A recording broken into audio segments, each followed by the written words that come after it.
¿Has intentado alguna vez imaginar un mundo ideal? ¿Uno sin guerra, pobreza o crimen? Si es así, no eres el único. Platón imaginó una república iluminada, gobernada por reyes filósofos. Muchas religiones prometieron felicidad en la vida futura, y a lo largo de la historia varios grupos han tratado de construir el paraíso terrenal. Thomas More, en su Utopía, en 1516, llamó a este concepto ningún lugar, derivándolo del griego. Aunque el nombre sugiere un espacio inexistente, con el progreso científico y político moderno se despertó la esperanza de que estos sueños pueden llegar finalmente a hacerse realidad. Pero en cambio, se convirtieron repetidamente en pesadillas bélicas, en hambre y opresión. Y como los artistas empezaron a cuestionar el pensamiento utópico, el género de la distopía, el lugar indeseable, nació. Una de las primeras obras antiutópicas, Los viajes de Gulliver, fue escrita por Jonathan Swift. Durante su viaje, Gulliver encuentra sociedades ficticias, algunas de las cuales parecen impresionantes al principio, pero resultan ser seriamente imperfectas. En la isla voladora, Laputians, científicos y trabajadores sociales trazan esquemas extravagantes e inútiles, mientras se descuidan las necesidades reales de la gente de la Tierra. Y los Hiwinun, que viven en perfecta armonía lógica, no toleran las imperfecciones de los seres humanos reales. Con su novela, Swift sentó las bases de la distopía, al imaginar un mundo donde ciertas tendencias en la sociedad contemporánea se llevan demasiado lejos, desvelando así sus carencias. Y esto quedó demostrado durante los siglos siguientes. La tecnología industrial, que prometió liberar a los trabajadores, acabó por marginalizarlos en tugurios y esclavizarlos en fábricas, mientras que los magnates se volvieron más ricos que los reyes. Muchos ya cuestionaban el efecto de tales condiciones a finales del siglo XIX. La máquina del tiempo, de Herbert George Wells, imaginó la clase alta y la trabajadora evolucionando como especies separadas, mientras que el talón de hierro, de Jack London, retrató a una oligarquía tiránica que gobierna sobre las masas empobrecidas. El siglo XX trajo cambios más emocionantes y, a la vez, aterradores. Los avances médicos hicieron posible trascender los límites biológicos, mientras que los medios de comunicación permitieron la comunicación instantánea entre los líderes y el público. En un mundo feliz, de Aldous Huxley, los ciudadanos están genéticamente modificados y condicionados para realizar sus roles sociales, mientras que la propaganda y las drogas mantienen a la sociedad feliz. Algún elemento humano crucial, obviamente, queda desperdiciado. Pero las distopías más famosas no eran en absoluto imaginarias. Conforme Europa sufrió una guerra industrial sin precedentes, nuevas facciones políticas llegaron al poder. Algunas prometieron borrar todas las diferencias sociales, mientras que otras trataron de reunir a la gente alrededor de una herencia mítica. Los resultados fueron distopías del mundo real, donde la vida ocurría bajo la atenta vigilancia estatal, y a cualquiera que no perteneciera le esperaba una despiadada muerte eficaz. Muchos escritores de la época no solo fueron testigos de estos horrores, sino que también los vivieron. En su novela Nosotros, el escritor soviético Yevgeny Zamyatin describió un futuro donde el libre albedrío y la individualidad quedaron erradicados. Prohibido en la antigua madre Rusia, el libro inspiró a autores como George Orwell, quienes lucharon en la primera línea contra el fascismo y el comunismo. En Rebelión en la Granja se burlaba abiertamente del régimen soviético, mientras que su clásico, 1984, fue una crítica más amplia del totalitarismo, los medios de comunicación y el lenguaje. En Estados Unidos, Sinclair Lewis se imaginó en No puede suceder aquí cómo la democracia daba paso fácilmente al fascismo. En las décadas posteriores a la Segunda Guerra Mundial, los escritores cuestionaron las nuevas tecnologías y cómo la energía atómica, la inteligencia artificial y los viajes espaciales marcarían el futuro de la humanidad. Contraria a la creencia popular en un progreso brillante, la ficción científica distópica se expandió a las películas, los cómics y los videojuegos. Así, los robots se volvieron contra sus creadores, mientras que la tele difundió películas fatalistas. Los obreros trabajaban en colonias espaciales, dejando atrás una tierra con recursos agotados y ciudades superpobladas plagadas de delitos. Sin embargo, la política reflejaba de cerca estas distopías. Obras como Extreme Love y Vigilantes versaron sobre la amenaza real de una guerra nuclear, mientras que V de Vendetta y El cuento de la criada advirtieron lo fácil que podían desaparecer nuestros derechos en una crisis. La ficción distópica de hoy continúa reflejando la preocupación moderna por la desigualdad, el cambio climático, el poder del gobierno y las epidemias mundiales. Entonces, ¿por qué molestarse con todo este pesimismo? Porque en esencia, las distopías son cuentos que advierten no sobre algún gobierno o tecnología en particular, sino que la humanidad puede moldearse con base en un ideal. Piensa en el mundo perfecto que imaginaste. ¿También te imaginaste lo que haría falta para volverse realidad? ¿Cómo harías que la gente cooperara? ¿Y cómo te asegurarías de que durara? Ahora, mira otra vez. ¿Aún parece perfecto ese mundo?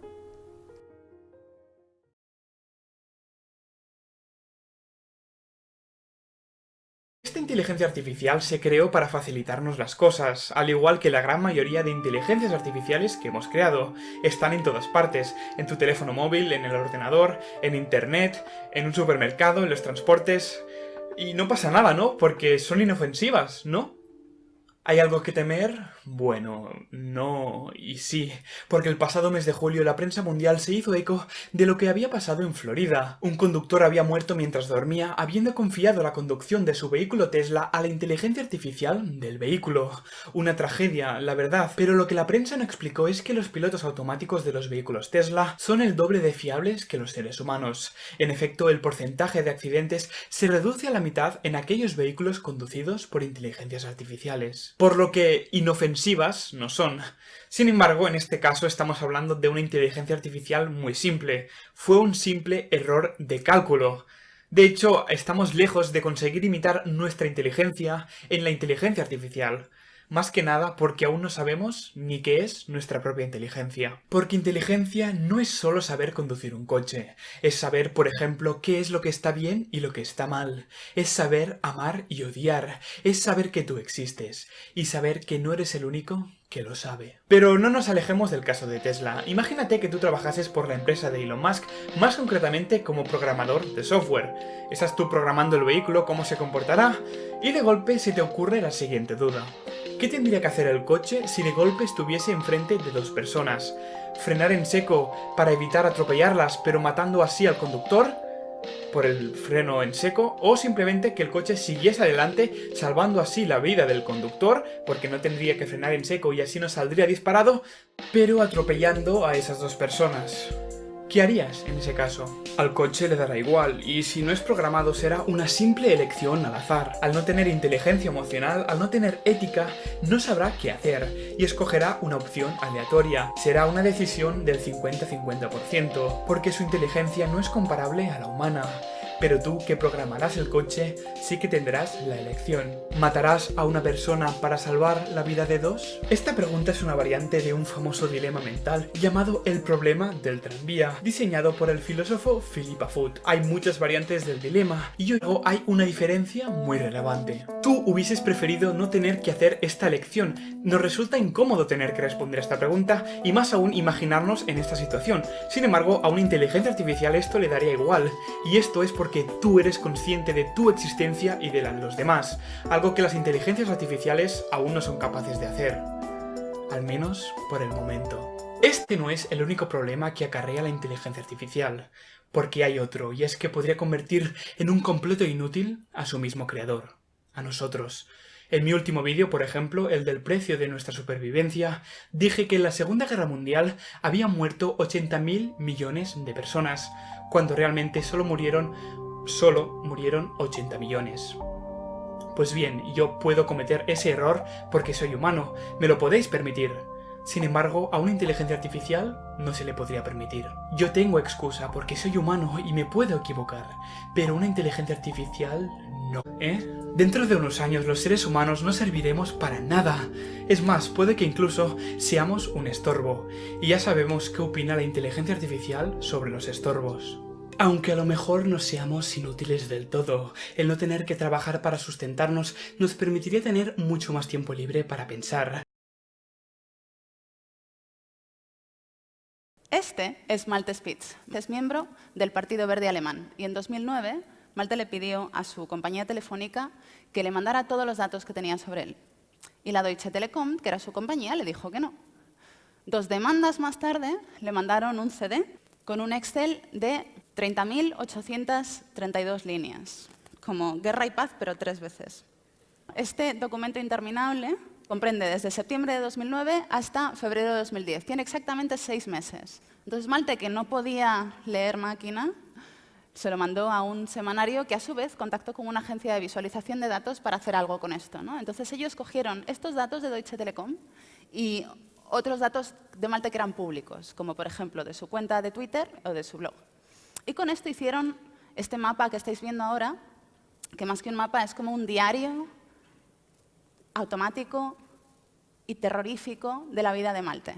Podemos ver cuándo va en tren, qué es lo que está haciendo ahora mismo, cuándo se para, dónde se queda, cuándo va, cómo va, cuánto tiempo está, cuándo está comiendo, cuándo está durmiendo, como ahora mismo, cuándo coge un avión, quién le llama, cuánto tiempo le llama, quién le manda mensajes, qué mensajes. Lo vemos todo. La tarjeta de puntos del supermercado. Hace 20 años, la base de datos personal más grande del mundo no la tenía la NSA y no la tenía la Stasi, pobrecita. La tenía Walmart, la cadena de supermercados estadounidenses. ¿Por qué? Porque cuando te dan una tarjeta de puntos, tú lo que estás haciendo es decirle a una empresa quién eres, dónde vives, cuánto ganas, en qué te lo gastas, qué comes, cuántos hijos tienes, cuándo te vas de vacaciones, cuándo te pones enfermo. Y todo con la esperanza de que dentro de 6 meses o de un año, si te gastas mucho dinero, te dan un tupper. Esas apps que nos bajamos y que nos piden permiso para un montón de cosas raras y decimos, para algo lo querrán. Lo quieren para venderlo. ¿Para qué quiere Angry Birds tener acceso a tu GPS? Para hacer dinero. Y nuestro perfil es automático, existe aunque nadie lo mire. Y el día que alguien lo mire y te cambia la suerte, tu perfil, tu historial, se convierte en tus antecedentes.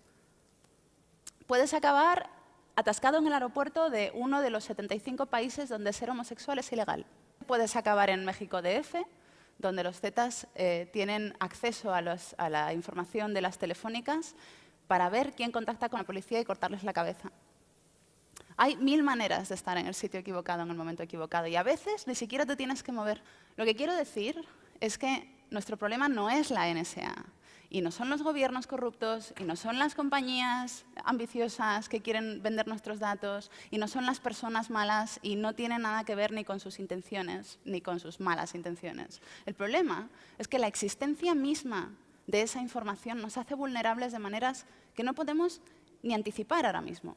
Tenemos que empezar a usar criptografía en nuestros móviles, en nuestras comunicaciones, en nuestros ordenadores. Empezar a pensarlo bien cada vez que alguien nos ofrece una tarjeta de puntos y decir, no solo por nosotros, porque además este estado de vigilancia es una de las peores enfermedades que tiene una democracia. Así que os convido a llegar a casa, empezar a usar Tor, y si alguien quiere ver lo que estáis haciendo, que pida una orden de registro.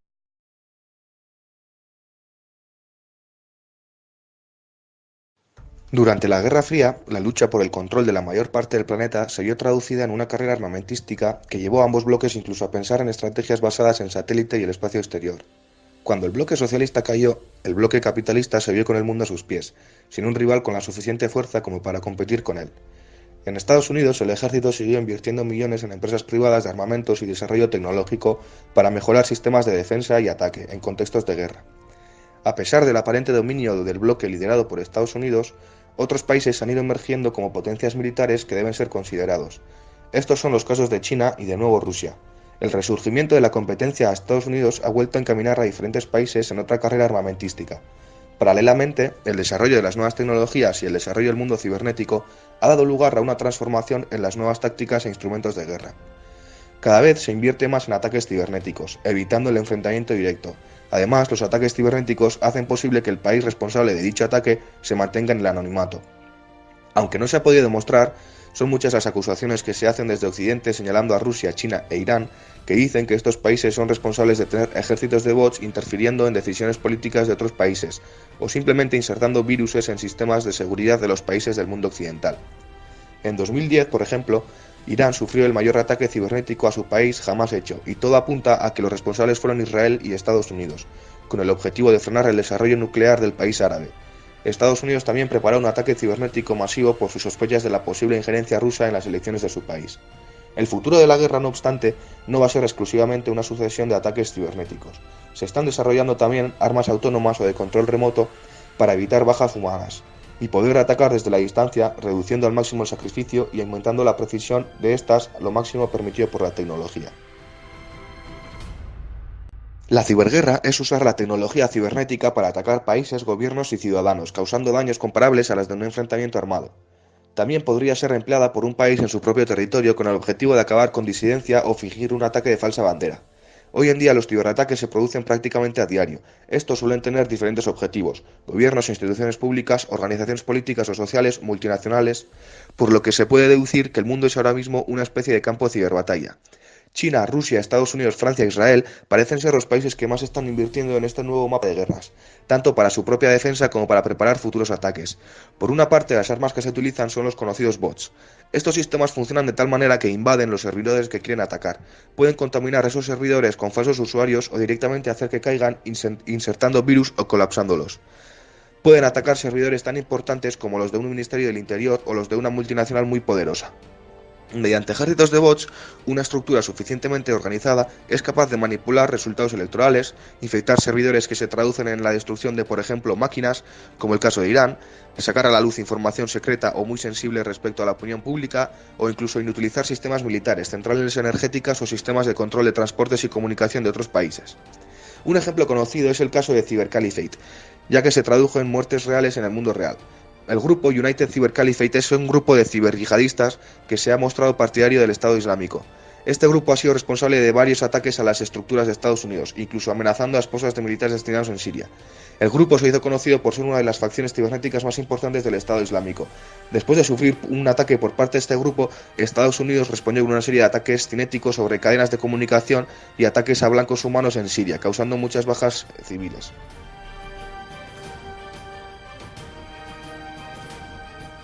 Otra consecuencia del desarrollo tecnológico y de la inteligencia artificial son los sistemas de armas letales autónomas.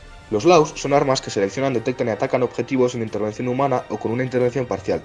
Aunque parezca un sistema totalmente nuevo, hace siglos que se están desarrollando armas autónomas que no necesiten de intervención humana, por ejemplo las minas terrestres o las minas antipersona. Ejemplos más actuales de LAUs serían sistemas de protección activa, aquellas encargadas de la defensa de países o estructuras. Estos sistemas de vigilancia detectan ataques como por ejemplo el lanzamiento de un misil y se encargan de neutralizarlo, algunas veces de una manera totalmente autónoma. Sistemas similares se han implementado en tanques y diferentes vehículos móviles. Yéndonos al campo ofensivo, se han desarrollado armas autónomas de ataque también. Los ejemplos más conocidos son los drones, siendo aviones no tripulados que pueden ser controlados remotamente o tener un vuelo totalmente autónomo localizando y eliminando diferentes objetivos. Países como Estados Unidos y Rusia están en la actualidad desarrollando diferentes tipos de LAUs, como por ejemplo misiles inteligentes, robots militares, vehículos autónomos, etc. Este desarrollo ha llegado también al campo del armamento nuclear. Hay muchas asociaciones y actores sociales y políticos que muestran absoluto rechazo a este tipo de armamento. Según los contrarios a los LAUs, no se puede dejar en manos de una máquina la decisión de matar a un humano. Las máquinas no sienten compasión alguna, por lo que podrían matar indiscriminadamente a todo tipo de seres vivos. Aparte, reemplazar las tropas por máquinas haría que la decisión de comenzar una guerra fuera más sencilla, desplazando aún más la carga del conflicto a los civiles. Un escenario así parece perfecto para que se desarrolle una distopía hollywoodiense, donde los civiles son controlados por robots y la disidencia eliminada por máquinas. En realidad, es un sistema que poco a poco puede ir implementándose a medida que avancen las protestas sociales, ya que es mucho más fácil enviar, por ejemplo, vehículos autónomos que efectivos policiales humanos. Por otro lado, el papel crucial que juega el desarrollo de la inteligencia artificial y la cibernética en las futuras relaciones de poder y militares da la sensación de que puede dar lugar a un escenario apocalíptico o de control total. Respecto a la inteligencia artificial, lo primero que nos puede venir a la cabeza es un sistema tipo Skynet, la que aparece en el universo de Terminator. Otorgar a armas o a sistemas militares cada vez más capacidad para decidir a quién y cuándo atacar produce el miedo de que llegue el punto en el que las armas decidan por nosotros. Este escenario es irreal, ya que ningún gobierno sería tan estúpido de otorgar demasiada autonomía a esos sistemas, ya que al final necesitan tener control sobre esas armas. Además, es fácil insertar en los programas de esas armas y sistemas códigos o barreras que eviten una hecatombe nuclear. Los escenarios distópicos que puedan surgir a raíz de estos desarrollos en el campo militar no son tan diferentes a los que pueden surgir desde que el ser humano tiene en sus manos la posibilidad de acabar con el planeta. El problema añadido que se le suma a este hecho es que, ahora, el error que desate la guerra total, aparte de ser humano, puede ser informático, lo cual no sabemos si es más tranquilizador o más peligroso.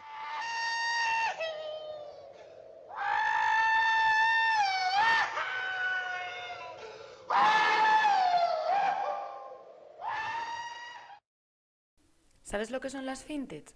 Fintech es una serie de entidades financieras que no viene a ser otra cosa que aplicar tecnología en pro de mejorar las actividades financieras de una empresa. Su éxito se debe a que facilita en gran medida las operaciones bancarias. Su funcionamiento podemos decir que se basa en 4 pilares: herramientas de operación y medios de pago, conocimiento del cliente, seguridad e identificación de personas y dinero electrónico.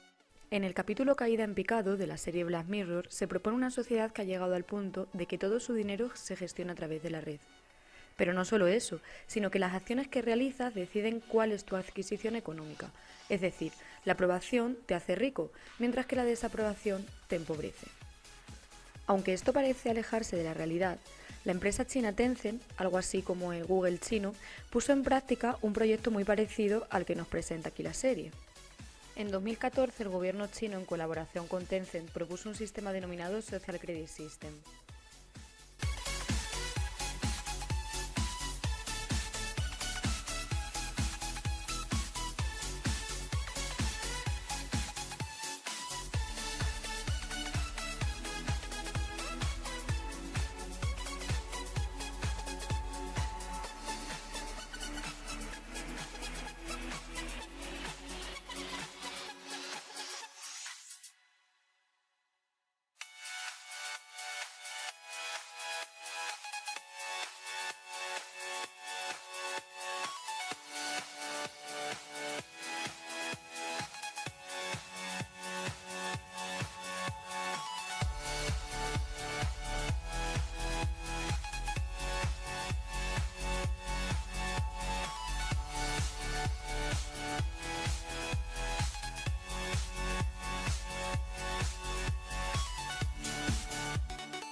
¿Podemos decir que todo esto apunta a una distopía? La respuesta es difícil de averiguar, pero lo cierto es que un sistema como este no busca buenos ciudadanos, sino buenos recursos humanos, que produzcan y paguen mientras pierden de vista lo real, lo que importa.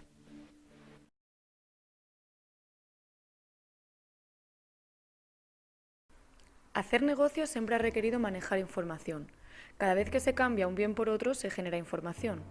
Esta información debe ser almacenada de alguna forma para que podamos encontrarla en el futuro.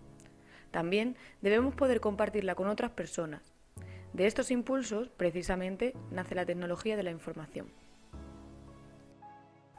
La revolución industrial nos trajo las primeras máquinas para producir y compartir la información.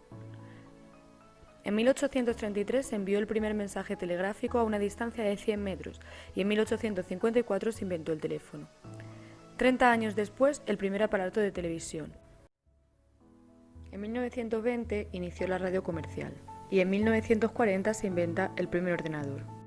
Cabe destacar que los primeros ordenadores eran enormes y requerían grandes inversiones, sin embargo podían archivar y procesar información más eficientemente. Los ordenadores fueron evolucionando, haciéndose más pequeños, poderosos y costo efectivos. Estos ordenadores comenzaron a ser conectados entre sí en redes, y posteriormente fueron conectados a la red más grande de todos los tiempos, Internet. La información podía ser comunicada instantáneamente, además podía ser archivada y procesada en cualquier parte del mundo.